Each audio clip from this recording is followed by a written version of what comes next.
நண்பர்கள் அனைவருக்கும் வணக்கம். ஒரு ஜாதகத்துல ஒரு பழமொழி இருக்கு.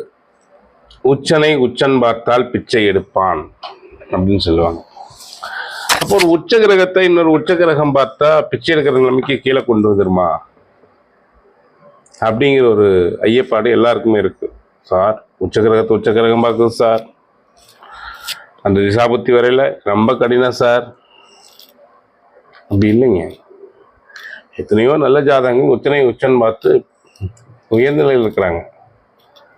உச்சனை உச்சம் பார்த்தால் பிச்சை எடுப்பான் என்பது அது ஒரு பழமொழி. ஆனா அது உண்மை அல்ல. புரியுதுங்களா? இப்போ நம்முடைய முன்னாள் பிரதமர் அப்படின்னு சொல்லக்கூடிய மொரார்ஜி தேசாயுடைய ஜாதகத்துல குரு செவ்வாய் பார்வை இருக்கும். குருவும் செவ்வாயும் உச்சம். இப்போ அவர் பிச்சை எடுத்தாரா? எத்தனையோ உயர்ந்த நிலையில் உள்ள ஜாதகங்கள்ல உச்சனை உச்சம் பார்க்கும். அதுக்கு என்ன அர்த்தம்னா, தங்களுடைய உயர்வுக்காக இப்போ அரசியல்வாதிகள் ஓட்ட பிச்சை கேட்குறாங்க. அம்மா தாயே ஓட்டு போடுங்க கேட்குறாங்களா இல்லையா? அதே மாதிரி ஒரு பெரிய கம்பெனி, அம்மா தாயே எங்களுடைய கம்பெனியில் முதலீடு பண்ணுங்க, எங்களுடைய கம்பெனியில் நீங்கள் சீட்டு போடுங்க, இல்லை எங்களுடைய கம்பெனியில் நீங்கள் எங்களுடைய பேங்க்ல நீங்கள் டெபாசிட் போடுங்க.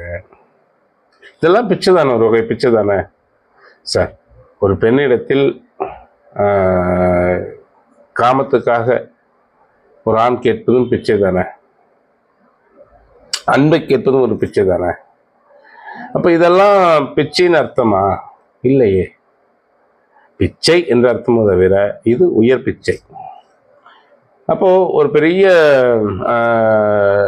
என்ன சொல்றது, ஸ்டோர் ரூம் விளம்பரப்படுத்துறாங்க.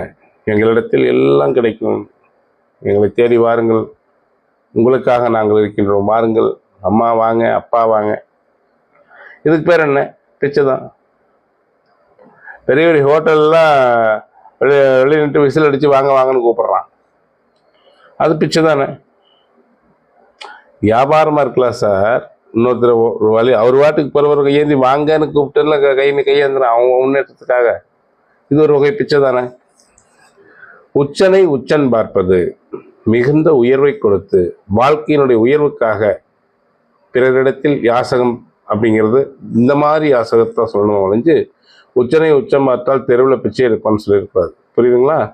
அப்படி சொல்லி ஜாதகரையும் பயப்படுத்தி ஜாதகம் பார்க்க வந்தவங்களை குழப்பிட்டு நீங்களும்